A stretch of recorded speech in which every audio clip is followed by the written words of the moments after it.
This is the story of a company that spent 8 years buying cocoa grown by slaves, while its owners were the loudest voices in Britain, campaigning against the exploitation of workers.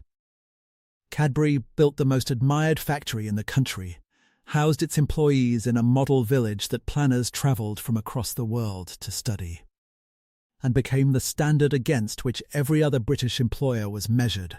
And during those same years its chocolate was pressed from beans harvested by men and women who had been marched to the Angolan coast in chains. Most tellings of this story locate the betrayal in 2010, when an American food conglomerate bought the company and shut a factory it had sworn to keep open. That version is tidy, popular, and wrong. The pattern that ended with Kraft was set 100 years earlier by the Cadburys themselves, and to understand it you have to look closely at what their famous ethics were actually built on, which was not principle in the abstract, but something far more fragile. Their ethics were built on sight. Everything the family did well, they did within walking distance of their own front doors, and everything they did badly happened 4,000 miles away, where nobody they trusted could look at it directly. That distinction runs through 2 centuries of this company. Hold on to it, because it explains almost everything that follows. Birmingham in the 1820s was a city of small workshops, coal smoke, and gin. On the 1st of March in 1824, a 23-year-old man placed an advertisement in the Birmingham Gazette announcing that he had opened a grocer's shop at 93 Bull Street. John Cadbury sold tea, coffee, hops, and mustard. And alongside those ordinary goods he sold drinking chocolate that he ground himself with a mortar and pestle. The chocolate was the unusual item. It was expensive, difficult to prepare, and bought mainly by people with money to spare, and it interested him for reasons that had very little to do with commerce. John Cadbury was a Quaker, and that single fact shaped everything the company would become, including its failures. The Religious Society of Friends had been locked out of English public life for generations. Quakers could not attend Oxford or Cambridge, could not hold public office, could not enter the legal profession or take a commission in the army, because all of those doors required oaths that their faith forbade them to swear. What remained open to them was trade. An entire community of educated, disciplined, tightly networked families poured its ambition into business, because business was the one field that would have them, and the result was extraordinary. Quakers founded Barclays and Lloyd's. The great iron works at Coal Brookdale were Quaker-built.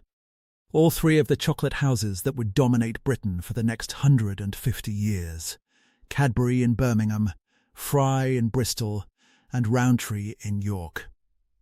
Chocolate mattered to them for a specific reason. Quakers of the period held a sincere and unyielding objection to alcohol, which they regarded as the engine driving working-class families into poverty, violence, and early death. Drinking chocolate offered a warm, filling, respectable alternative that a labourer could buy on the way home instead of a pint of gin. Selling it was understood by the family as a form of temperance work carried out through the ledger rather than the pulpit. The business had a mission written into it from the first day, and that mission would eventually become the thing the company could not live up to. Growth came slowly. A warehouse opened on Crooked Lane in 1831, when John moved from preparing chocolate by hand to manufacturing it properly.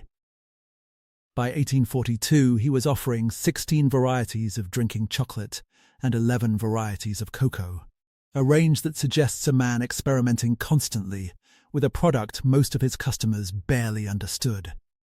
4 years later, he formed a partnership with his brother Benjamin, and the name Cadbury Brothers entered the world. The firm moved to a larger factory on Bridge Street in 1847, and in 1850 the brothers walked away from retail entirely to concentrate on making rather than selling. Royal recognition arrived in 1854 when Queen Victoria granted Cadbury its first royal warrant. That warrant would remain in the family's possession, in one form or another, for the next 170 years, and its eventual loss in our own century closes a circle nobody in 1854 could have imagined. What almost nobody remembers is that the business very nearly died. By the late 1850s, Cadbury brothers had shrunk badly, the partnership had dissolved, and John Cadbury, worn down by illness and the death of his second wife, withdrew from the firm in 1861. What he handed to his sons was a failing concern with a shrinking payroll and no obvious future.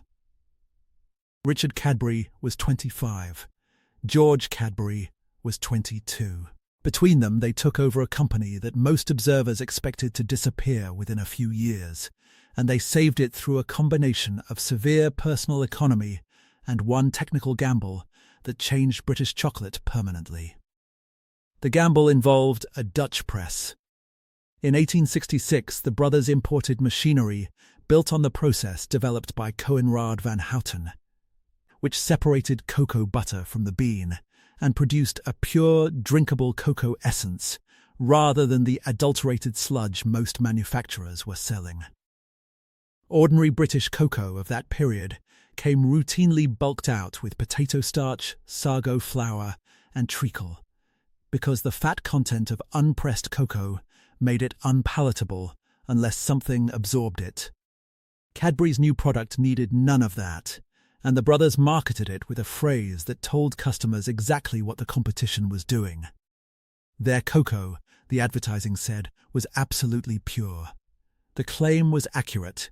It was aimed straight at the moral instincts of the same middle-class families who bought their soap on ethical grounds. And it worked. Sales climbed steadily through the following decade, and the company was saved by purity, both as a product and as an argument, and that pairing would define it. By the 1870s, the Bridge Street factory had run out of room, and George and Richard made the decision that turned a chocolate firm into a legend.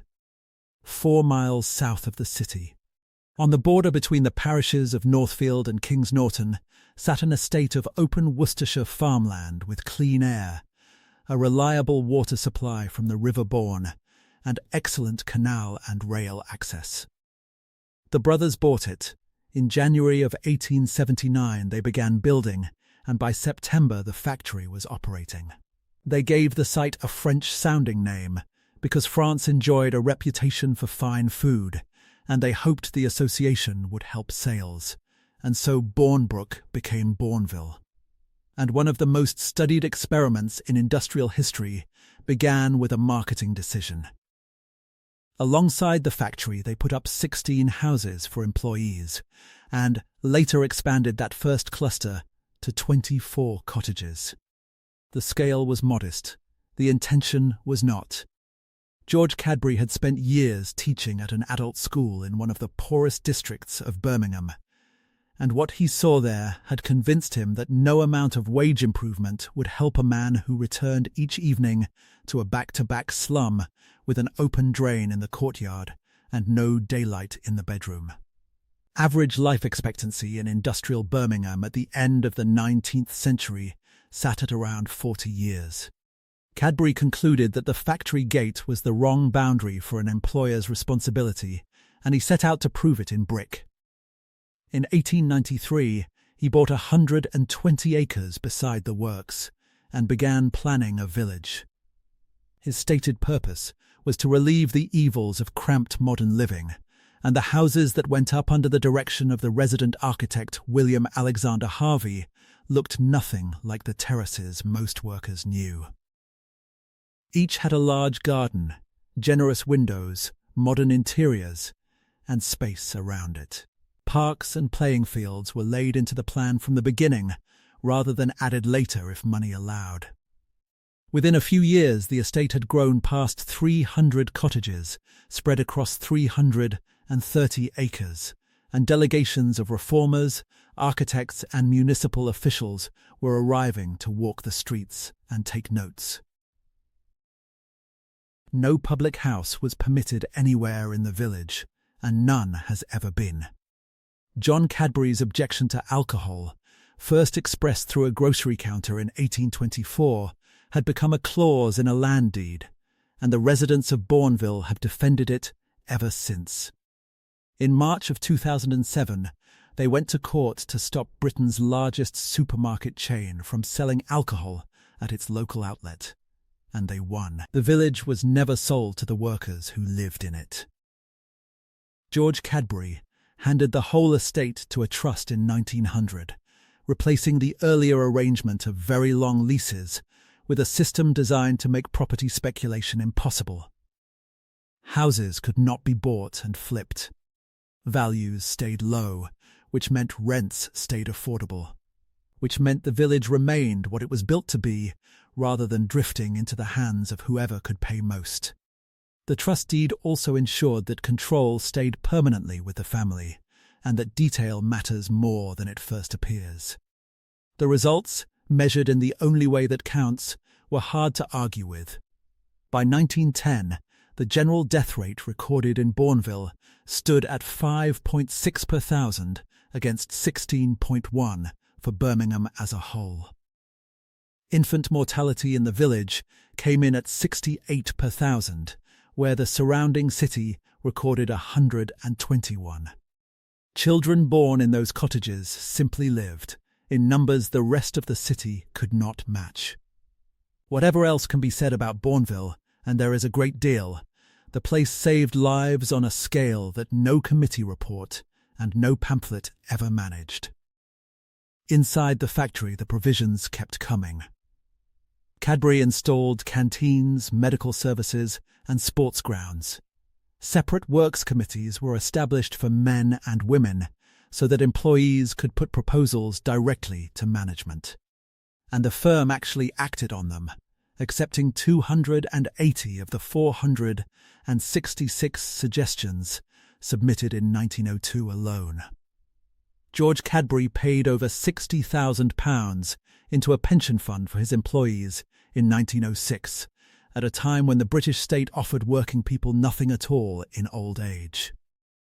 Compare that against the rest of British industry, where conditions of this kind arrived only after decades of bitter union, struggle against owners who conceded nothing willingly, and the distance is enormous. There is another way to read all of it, though, and the Cadburys themselves would not have recognised the criticism, because to them the two things were identical. Every one of those benefits came with the employer's eye attached. The village regulated where workers lived, what they could drink, how their gardens were laid out, and what their children were taught. Continuation schools became compulsory from 1906, and the curriculum covered citizenship, the work ethic, and domestic training, with cookery lessons for girls. Adult schools pressed temperance pledges on those who attended. Drunkenness at the works was a dismissible offence, which meant a man could lose his job and, living where he lived, effectively his home and his community along with it. Recreation clubs were organised by the firm, housing was allocated by the firm, moral conduct was, in a real sense, supervised by the firm. Historians have argued about this arrangement for a century, and the honest answer is that both descriptions are true at once.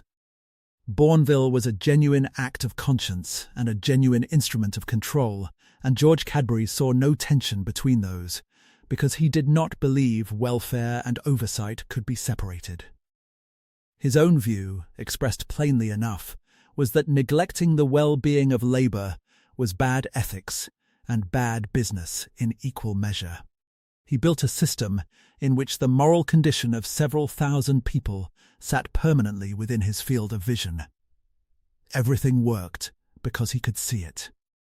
Hold that thought, because within a few years the family would find itself responsible for the moral condition of several thousand people it could not see at all, and the machinery that made Bournville work would turn out to have no equivalent for that situation whatsoever. The Cadburys did not confine their conscience to the boundaries of their own estate. George Cadbury was a committed Liberal, a supporter of Gladstone, a member of both Birmingham Town Council and Worcestershire County Council, and a pacifist who opposed the Boer War loudly at a moment when opposing it invited abuse and broken windows. Every summer he brought around 25,000 children out from the poorest districts of Birmingham for food and entertainment on the grounds of his home at Northfield Manor, where he had built a hall seating 700 people.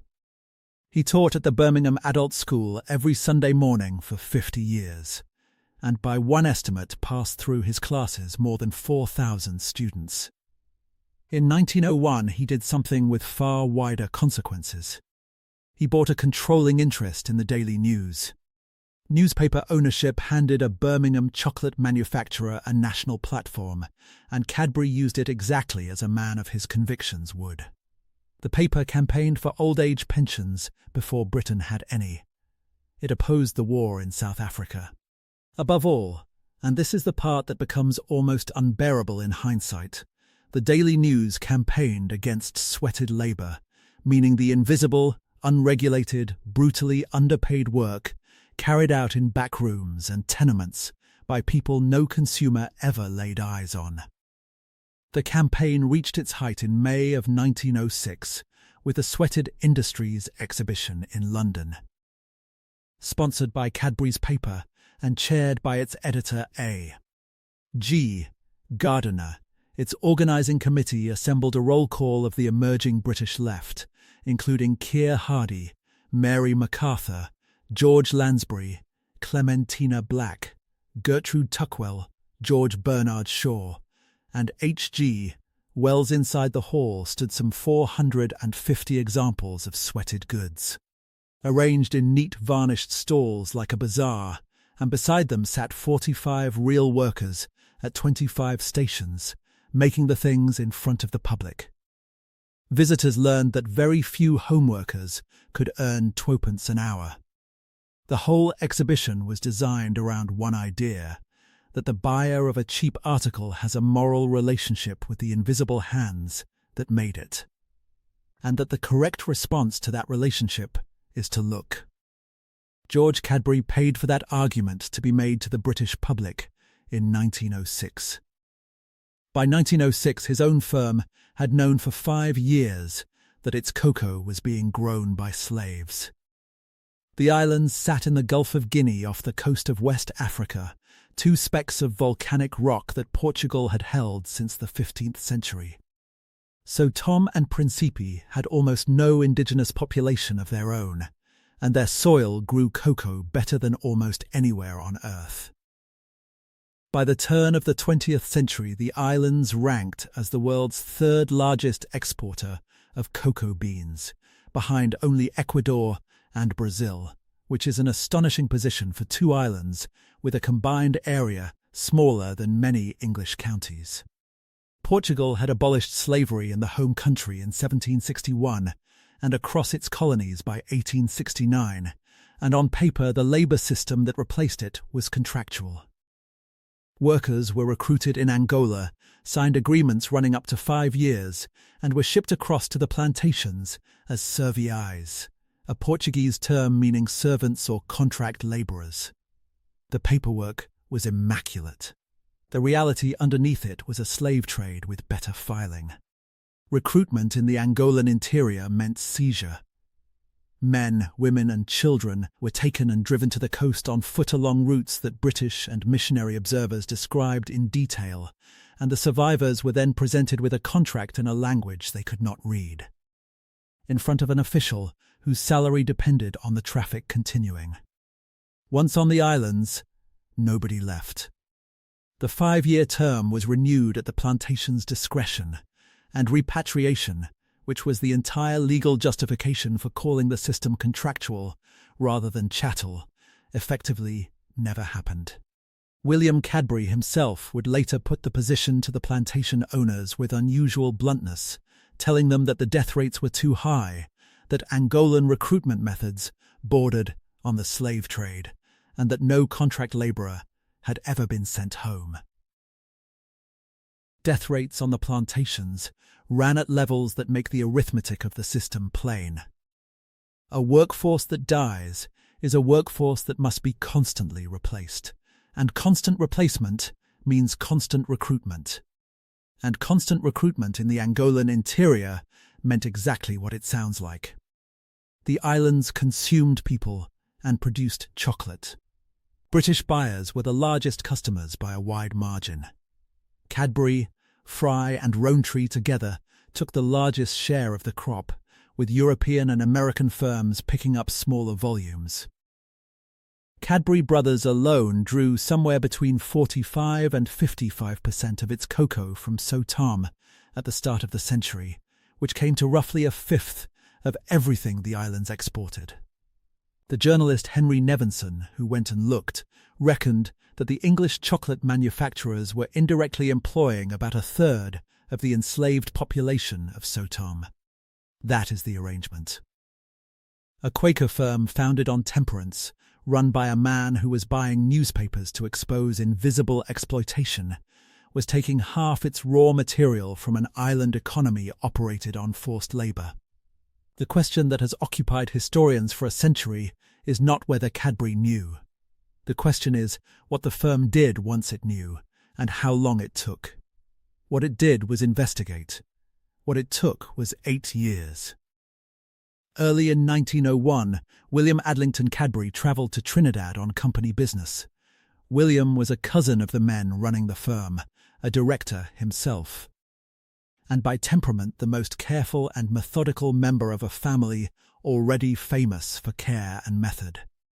While he was in the West Indies, he heard the rumours. People in the cocoa trade told him that the labour producing the Sotom crop was not free. Confirmation arrived by post shortly afterwards, and it arrived in a form no reasonable person could misread. The firm received the particulars of a Sotom plantation being offered for sale, and the inventory of assets included 200 labourers. Human beings appeared in the document as property, listed among the estate's holdings, priced at £3,555. Cadbury Brothers recorded the matter in the board minutes on the 30th of April 1901. The wording was direct enough. The board noted that this appeared to confirm other indirect reports that slavery existed on the cocoa estates, agreed to assist in an investigation, and agreed that the facts might be published through the Anti-Slavery Society or by some other means. Read that minute carefully, and you can see the whole century turning on it. The board had the evidence in hand in April of 1901. It committed itself to investigation, and it committed itself only conditionally to publication. The words, if need be, sat in the middle of that sentence, and everything that followed lived inside them. William Cadbury was given the file, and the decision he made next was entirely in character and entirely disastrous. He did not publish the bill of sale. His stated reason was that the wording was not sufficiently clear to be taken as a statement of fact, which is a defensible position for a cautious man reading a foreign document, and an indefensible one for a firm whose newspaper was at that moment teaching the British public to look hard at exactly this kind of paperwork. His correspondence from the period shows a man hoping to discover something less bad than the evidence suggested, hoping the arrangement would turn out to resemble the genuine contract labour he had seen in the West Indies. Hope is a poor investigator. 2 years went by in correspondence. William wrote to anti-slavery campaigners, to missionaries working in Angola, and to his competitors at Fry and Rowntree, gathering opinions and building a file. Nobody visited the islands. Nobody stopped buying. In 1903, he went to Lisbon, where most of the plantation owners actually lived, and interviewed them along with the Portuguese Minister of Marine and Colonies. He was told about a new labour decree issued at the start of that year which would put everything right. Missionaries in Africa and British officials on the ground told him plainly that the decree would change nothing, because decrees had been issued before and nothing had changed then either. William returned and gave his firm an optimistic report, writing that he could not help feeling matters were going to improve a little. 1903 is the year the historians identify as the point where the brutality of the system was confirmed beyond doubt. The purchasing continued. Meanwhile, a British journalist went to see for himself. Henry Nevinson was sent to Portuguese West Africa in 1904 by an American magazine, and he did the thing Cadbury brothers had spent 3 years not doing. Walking the recruitment routes himself, he found the caravans of so-called contract labourers moving toward the coast, and he found children among them. Nevinson came back and published, first as a magazine series and then in 1906 as a book titled A Modern Slavery, and his account left British readers in no doubt that the system was slavery under a Portuguese legal fiction. Nevinson published immediately upon returning. That contrast between a journalist with no financial stake who reported within months and a company with every financial stake that took 8 years is the sharpest thing anyone has ever said about Cadbury. And it was said in court. The firm's response to Nevinson was to commission its own man. Joseph Burt was engaged to travel to the islands and to Angola and produce an independent report, a decision that reads as thorough and functioned as delay. Burt spent an extraordinary length of time on the assignment. He learned Portuguese first. He then spent roughly 2 years in Africa gathering material, and by the time his report was complete, the calendar had moved to 1907. Publication did not follow. The British Foreign Office suggested the report be held back while diplomatic conversations continued, and Cadbury brothers agreed to the delay. Burt's findings did not begin circulating in Britain until 1908, a full 7 years after the board minute of April 1901, and by then the firm had a different problem entirely, because the delay had begun to look like something other than diligence. Here is what makes the timeline uncomfortable rather than merely slow. Edward Thackeray, the company's cocoa buyer, had begun researching alternative sources of supply shortly after William first heard the rumours in 1901. The search for a replacement crop started at the beginning of the process, not at the end of it. Over the following years, the Gold Coast, which is modern Ghana, emerged as the answer, offering better labour conditions and, by the firm's own assessment, a higher quality bean. William Cadbury and Joseph Burt sailed to São Tomé and Príncipe and then Angola between October of 1908 and February of 1909. Portuguese officials in both places obstructed them at every turn. Despite a letter of introduction from the colonial minister in Lisbon, and what they could see confirmed that nothing had improved in any respect. From the islands, the two men travelled directly to the Gold Coast, and William approved the purchase of 14 acres of land at Mangoes, beside the new railway line, for a factory. The land was bought before the boycott was announced. In January of 1909, the recommendation went to the board. William returned to England in March, and Cadbury brothers declared that it would make no further purchases of cocoa produced on the islands. Fry, Rowntree, and the German firm Stolwerk followed with announcements of their own. A joint statement went to the press on the 17th of March, and on the 19th the boycott was public. 8 years after the bill of sale, 3 years after Nevinson's book, 2 years after Burt handed in his report, weeks after the replacement supply chain was secured. Historians studying the period have put a figure on what those 8 years bought. Cadbury imported something in the order of £1.3 million worth of São Tomé cocoa between 1901 and 1908. A sum that would translate into many tens of millions in modern money. Every pound of it was grown by people who had been marched to the coast and would never go home. The defence, and the family made it forcefully at the time, and their descendants have made it since, runs like this. A unilateral boycott by one firm would have achieved nothing, since the crop would simply have been sold to buyers with no scruples at all. Negotiation with the Portuguese government held out the prospect of reform for every worker on the islands rather than a gesture that helped nobody. Cadbury coordinated the other British manufacturers precisely so that the eventual withdrawal would carry weight. All of that is true, and it is the argument every company in the world has made about every supply chain since. The difficulty is that the same firm was funding a national newspaper campaign built on the opposite principle.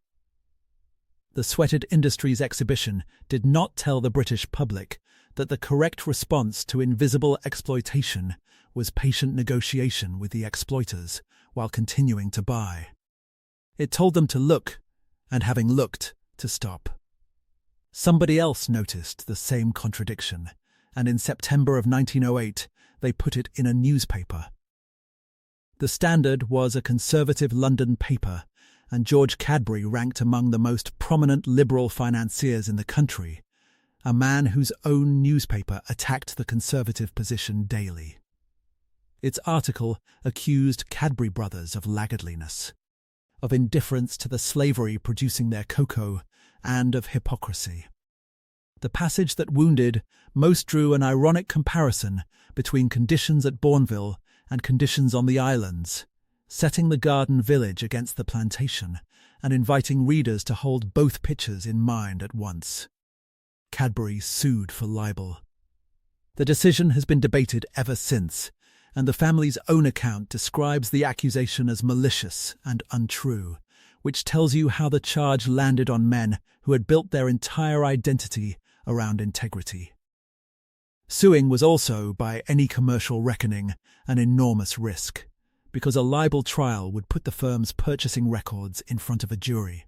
The case came to court in Birmingham in late 1909, in the middle of a general election campaign, and the politics walked into the courtroom with the barristers.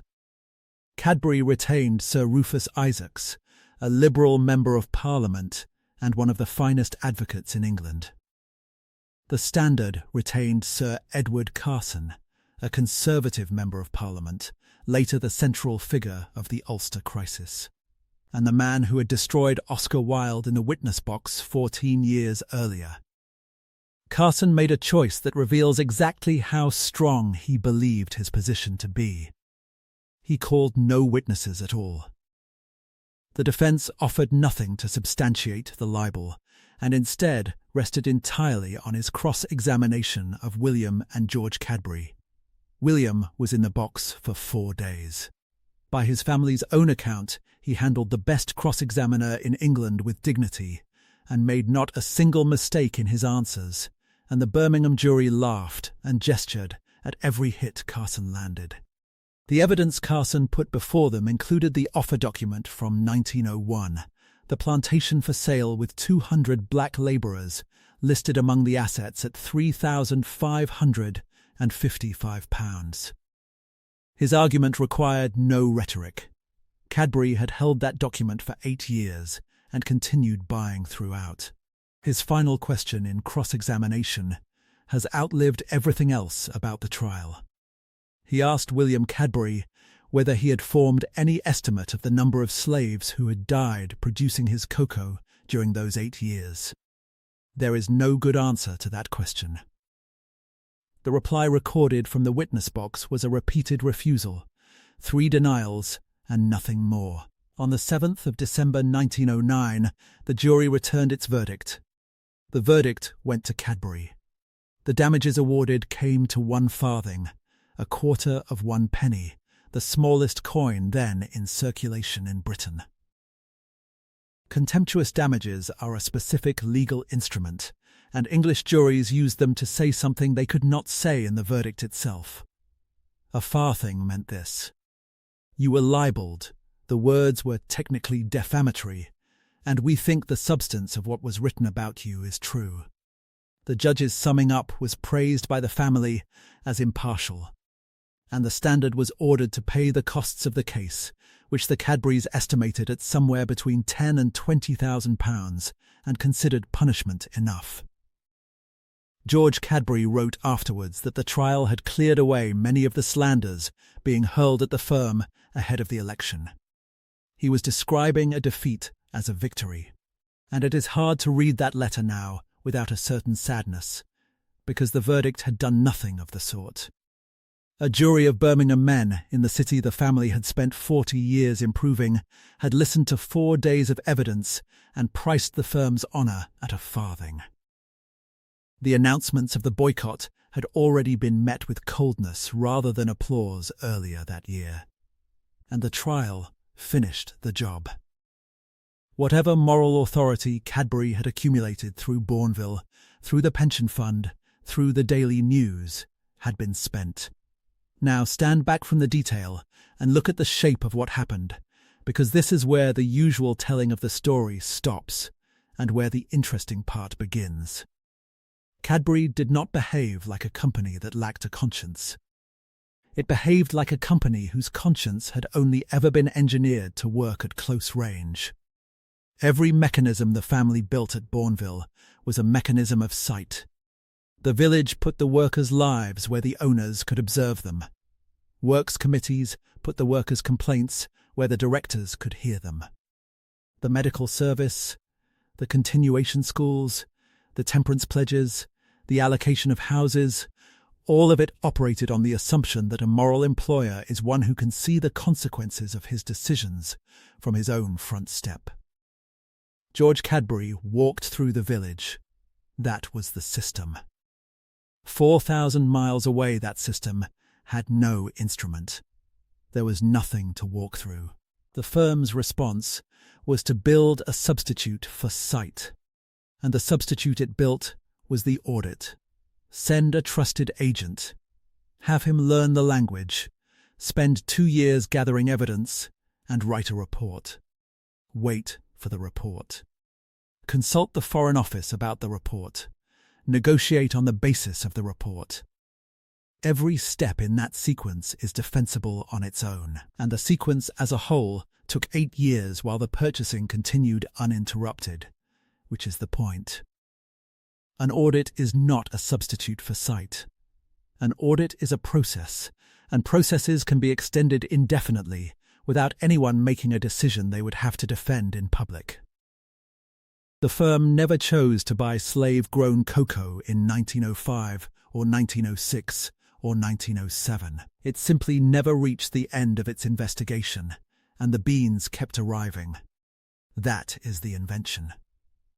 Cadbury Brothers in the first decade of the 20th century worked out the modern corporate response to an ethical problem in a distant supply chain, which is to commission an inquiry, engage with stakeholders, publish findings when the moment is right, and change suppliers once the alternative is ready. The firm did it first, it did it sincerely, and it produced a result that a jury of its neighbours valued at a farthing.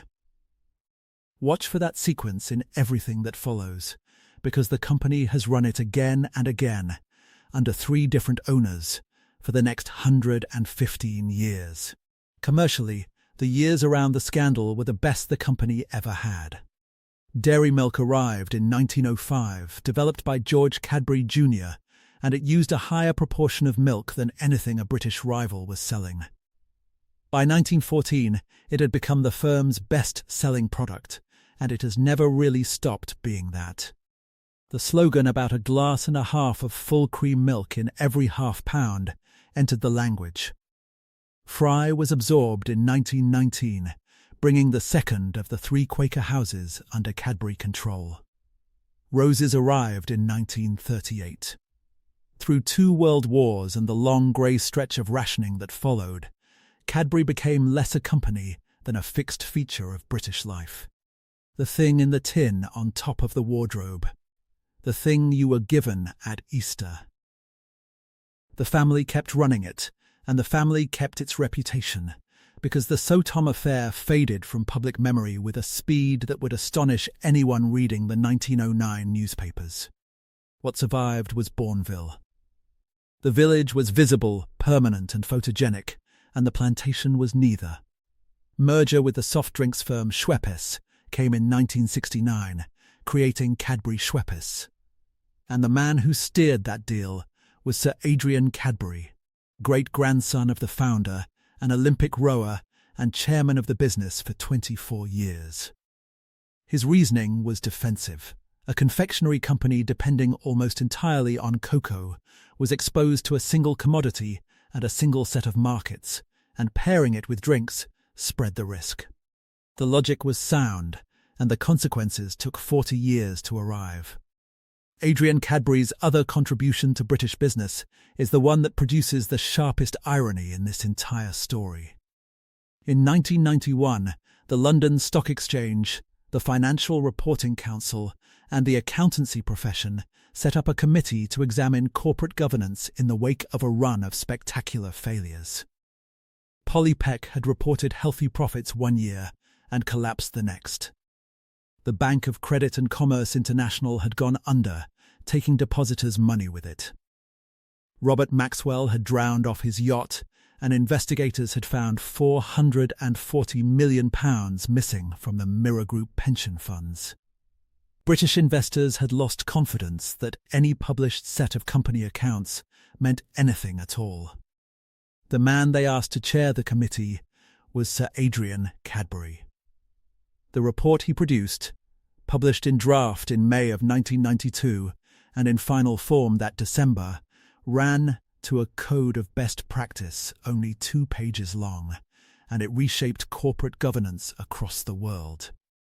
The roles of chairman and chief executive had to be separated so that no single person held unchecked power. Boards were required to appoint at least 3 non-executive directors, 2 of them with no financial or personal ties to the executives. It established the comply or explain principle, the first of its kind anywhere, under which a company either follows the code or states publicly why it does not. Those rules were folded into the stock exchange listing requirements, were built upon by the Greenbury and Hampel reports, and became the foundation of the combined code in 1998 and of governance regimes from Johannesburg to Kuala Lumpur. Cadbury wrote the rulebook for how public companies should be answerable to their owners. Within 18 years, those same principles of shareholder primacy would deliver his family's company to a buyer that the entire country opposed, and there would be nothing in the rulebook to stop it. Before that, one more episode fits the pattern exactly. In January of 2006, a leaking pipe was discovered at the Cadbury plant at Marlbrook in Herefordshire, 50 miles from Bourneville. Samples went to an independent laboratory, and the laboratory identified a rare strain of salmonella. The company assessed the contamination as being far below the level scientific standards treated as hazardous, and it did not immediately inform the authorities. Production continued, distribution continued, and between February and June of that year, 37 people in Britain fell ill, some of them badly enough to spend days in hospital, and a number of them were children. In June of 2006, Cadbury recalled more than 1 million chocolate bars across the United Kingdom and Ireland, covering 7 product lines including Dairy Milk Turkish, Dairy Milk Caramel, the Kilogram Dairy Milk Bar, Button Easter Eggs, and Freddo. The recall cost the company at least £30 million. British chocolate sales fell by as much as 14% in the following 4 weeks. Birmingham City Council prosecuted, joined by a neighbouring authority in Herefordshire, and the charges included the failure to alert the authorities promptly once the firm had reason to believe its chocolate was infected. Cadbury pleaded guilty. On the 16th of July 2007, at Birmingham Crown Court, the company was fined £1 million and ordered to pay costs of more than £152,000. £500,000 of the fine related to putting unsafe chocolate on sale, and £50,000 was attached to each of 6 offences at the Marlbrook factory. The judge described the case as one of serious negligence and said the sentence had to reflect the responsibility the law places on a company in Cadbury's position. The firm apologised, offered its regrets to everyone made ill, and said it had spent $20 million ensuring it could not happen again. Look at the shape once more. Evidence arrives. The firm assesses it internally and concludes the situation is less serious than it appears, and disclosure is deferred while the assessment continues. The public finds out later from someone else, and the company's own delay becomes the offence. That is April 1901, with a different product and a different century. The takeover began, as these things often do, with a cup of coffee. Cadbury Schweppes had come under pressure from the American activist investor Nelson Peltz to break itself up, and in 2007 the board agreed to split the company, separating confectionery from the American beverage business. The demerger completed on the 7th of May 2008. With the drinks arm listed in New York as Dr. Pepper Snapple Group and the chocolate business continuing in London as Cadbury plc. The timing could hardly have been worse. As the credit crunch tightened through the spring of 2008, the cost of the separation climbed to around £1 billion, roughly a tenth of what the combined group had been worth. What emerged was exactly what Adrian Cadbury had spent his career avoiding. Cadbury plc was a pure confectionery company, unhedged, focused, highly attractive, and standing alone. In late August of 2009, Roger Carr, the chairman of Cadbury, received a message from Irene Rosenfeld, the chairman and chief executive of Kraft Foods. She was going to be in Britain the following week, she wrote, and would not mind coming over for a cup of coffee. Kraft went public with its ambitions on the 7th of September 2009. The Cadbury board rejected the opening approach of £10.2 billion as an undervaluation, and a takeover battle ran through the autumn that became a national argument about whether Britain should be able to keep anything. Unite, the union representing the workforce, demanded meetings. Members of Parliament objected. Newspapers that agreed on nothing else agreed on this. One issue mattered more than any other to the people who actually made the chocolate. Cadbury had announced in October of 2007 that it would close the Somerdale factory at Keynsham, near Bristol, moving production abroad and ending around 500 jobs. During the takeover fight, Kraft said publicly that it believed it could keep Somerdale open. That statement did more to soften British hostility than anything else the American company said, and Jenny Formby of Unite warned at the time that nobody should make rash promises giving false hope to workers under threat of redundancy.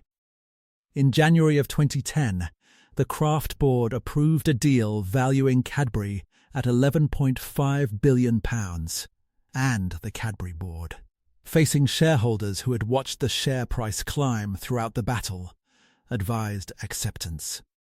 The transaction closed on the 8th of March 2010. Cadbury had been a constituent of the FTSE 100 from the day the index was created in 1984 until the day it was bought. In February of 2010, days after taking ownership, Kraft announced that Somerdale would close after all. Plans to move production, the company explained, were too far advanced to reverse. Parliament summoned the new owners, and what followed remains one of the more striking confrontations between a select committee and a multinational.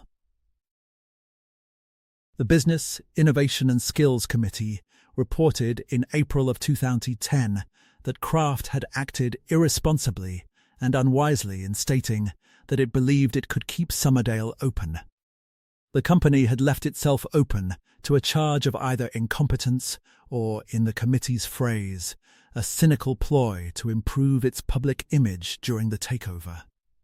Jack Dromey of Unite called the pretense of a reprieve utterly cynical.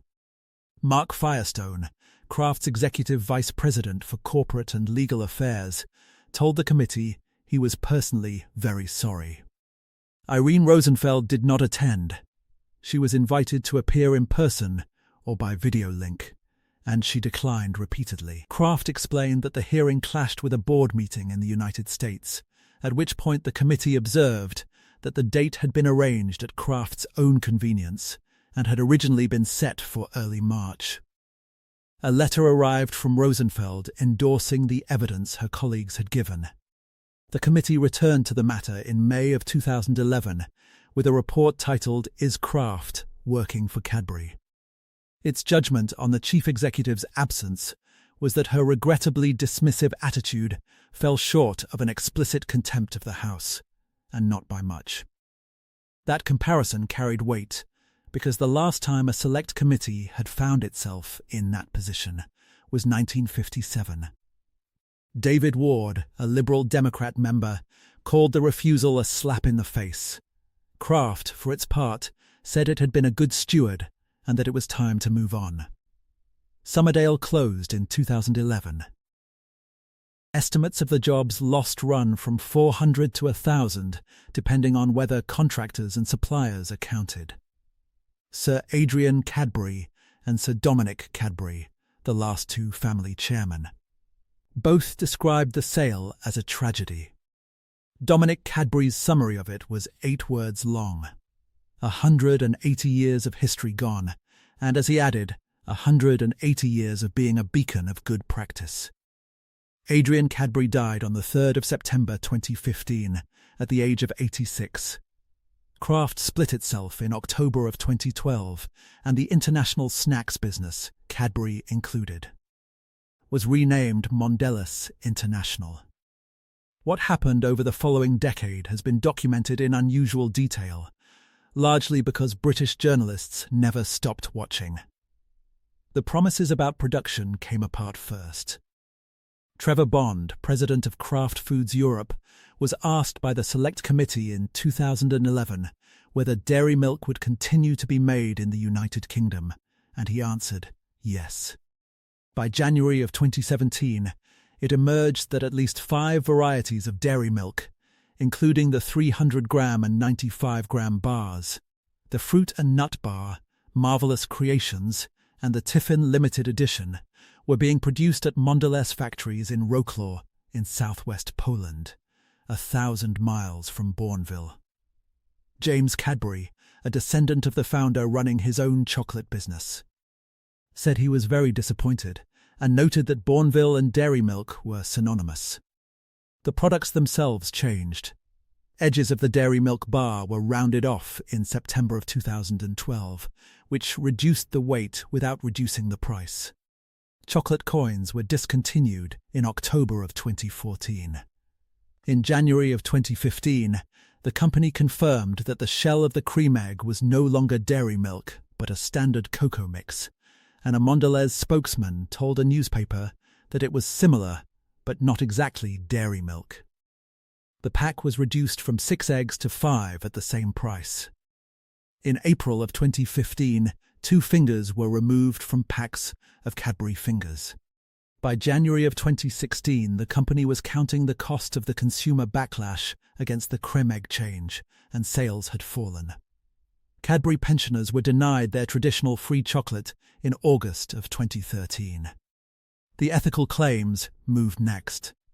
In 2009, Cadbury had converted dairy milk to fair trade certification, a decision widely read as a return to Quaker principles and one of the defining moments in bringing fair trade into the mainstream. Rivals followed within months, and campaigners who had spent decades pushing the fair trade mark treated it as a breakthrough. In November of 2016, Mondelez announced that dairy milk would leave fair trade certification and carry instead the logo of the company's own program, Cocoa Life, with the transition across the full Cadbury range in Britain and Ireland completed by 2019. The Fair Trade Foundation, whose reach depended on partnerships with exactly these companies, described it as a new global partnership and continued to work with Cocoa Life in 7 Ghanaian farming unions. The Fair Trade mark moved from the front of the pack to the back. The difference between the two systems is not a matter of branding. Fair trade certification is administered by an independent body and guarantees a minimum price, which at the time stood at around £1,600 per tonne of cocoa. Cocoa Life set no minimum price. Mondelez offered assurances that farmers would receive the same or more than before, and pointed to a program it valued at £322 million, reaching 92,000 farmers, with a target of 200,000 by 2022. David Marshall of the Fairtrade certified Meaningful Chocolate Company said he was shocked and warned that consumers would be confused and the Fairtrade scheme itself put at risk. An independent certifier had been replaced by the company's own assurance. That is the 1907 sequence again, precisely: external judgment removed, internal process installed. The public asked to trust the report rather than the inspector. On the 4th of April 2022, Channel 4 broadcast an episode of Dispatches titled Cadbury Exposed. The reporter Anthony Barnett had gone undercover in Ghana, and he filmed on farms inside the Cocoa Life supply chain. He found children as young as 10 harvesting cocoa. They swung machetes up to a metre long, sometimes half their own height, without protective clothing. They opened pods with long, sharp knives. Working days ran up to 9 hours. One farmer's daughter had sliced her foot open with a machete. A farmer's niece said she had been told she was going to help look after other children, and was instead put to work and kept from school. Ghanaian law prohibits children under 13 from working on cocoa farms, and bans anyone under 18 from hazardous work. The farmers were earning less than £2 a day, which is the mechanism underneath everything else. A farmer who cannot afford to hire an adult uses the children in his household. A study published in 2020 by Nork at the University of Chicago estimated that more than 1.5 million children were involved in cocoa growing in West Africa, with roughly 43% of them engaged in hazardous work. Mondelez said it was deeply concerned by the incidents documented in the program, that it explicitly prohibits child labor, and that Cocoa Life operates monitoring and remediation systems in Ghana through trained community members and partner organizations. The company requested further information so that it could investigate, and it stated that the welfare of the children featured was its primary concern. That statement is not dishonest.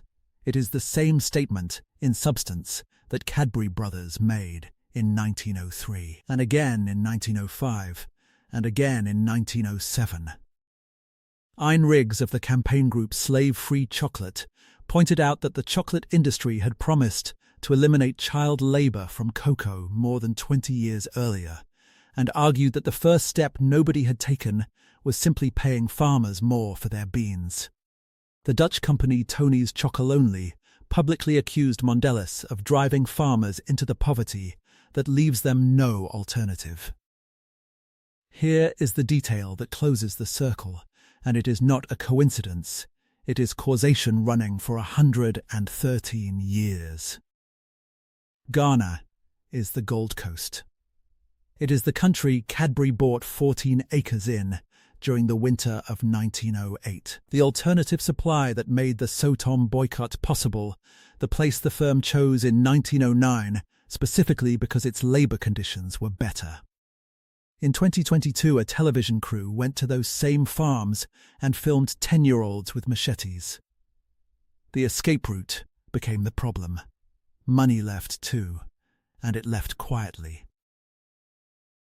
In December of 2015, the Sunday Times and the Financial Times reported that Mondelez had paid no United Kingdom corporation tax in 2014, despite British revenues of around £2 billion. Cadbury UK, the operating company, recorded profits of £96.5 million that year and £83.6 million the year before. The holding company, Cadbury Limited, paid out £1.3 billion in dividends. The structure was legal and elegant. Mondelez had paid £1.4 billion in interest on an £8.2 billion loan instrument, listed as a quoted Eurobond on the Channel Islands Stock Exchange, an arrangement created to fund the original buyout.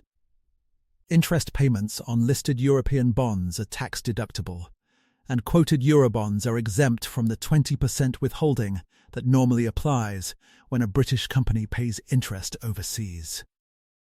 Interest on that instrument generated losses that wiped out the profits. The Treasury had reviewed the concession in 2012 and chosen to leave it alone. Margaret Hodge, who chaired the Commons Group on Responsible Tax, said multinationals were deliberately exporting profits through artificial structures, and observed that the founders of Cadbury, who set the firm up as an ethical company, would be turning in their graves.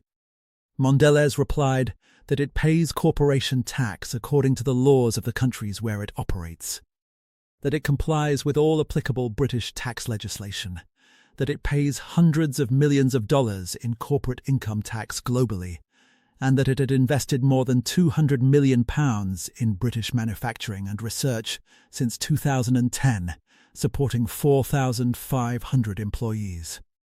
The uncomfortable footnote is that Cadbury itself had never been a generous taxpayer.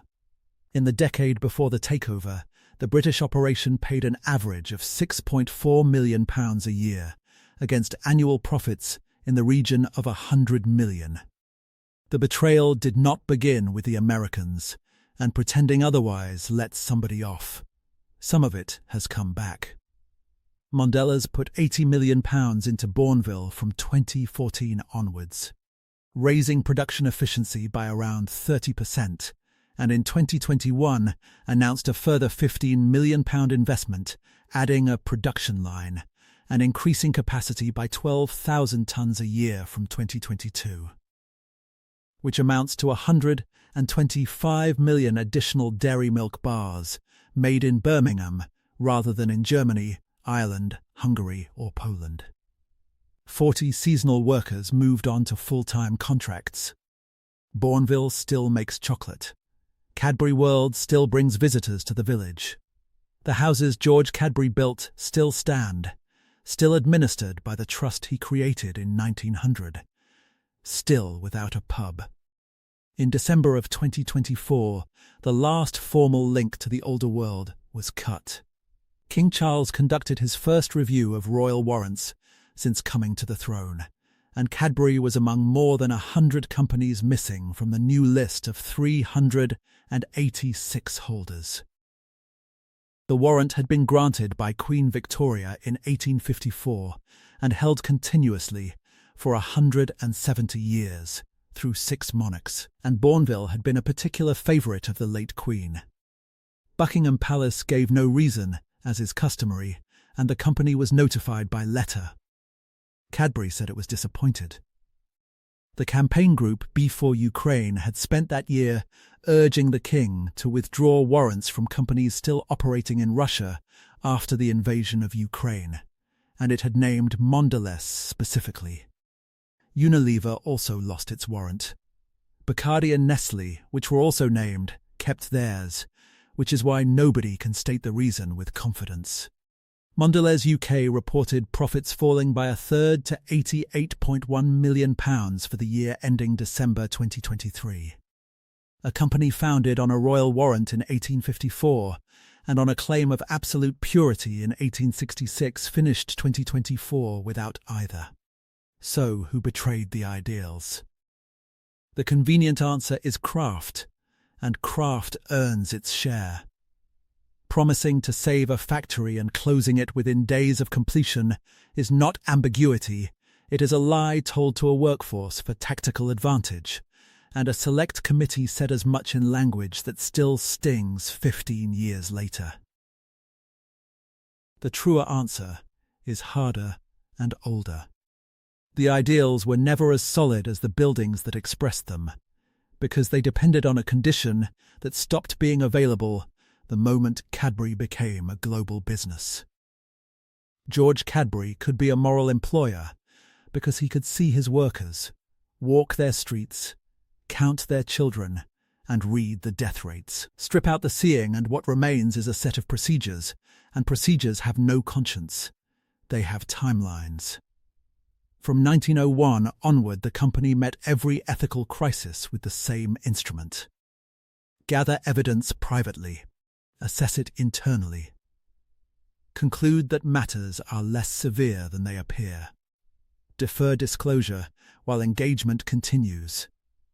Secure the commercial alternative first. Announce the change when the alternative is ready, and present the delay as diligence. The firm ran that sequence on Sotam, and it took 8 years and a farthing. It ran it at Marlbrook, and it took 6 months and 37 poisoned people. Its successors ran it on certification, replacing an independent inspector with a company program. And 18 months of that program's own farms produced footage of children with machetes. What makes this a tragedy rather than a scandal is that nobody in the story was a villain by design. William Cadbury was a careful, decent, painfully honest man who wanted the evidence to be less damning than it was, and that wish cost thousands of people their lives.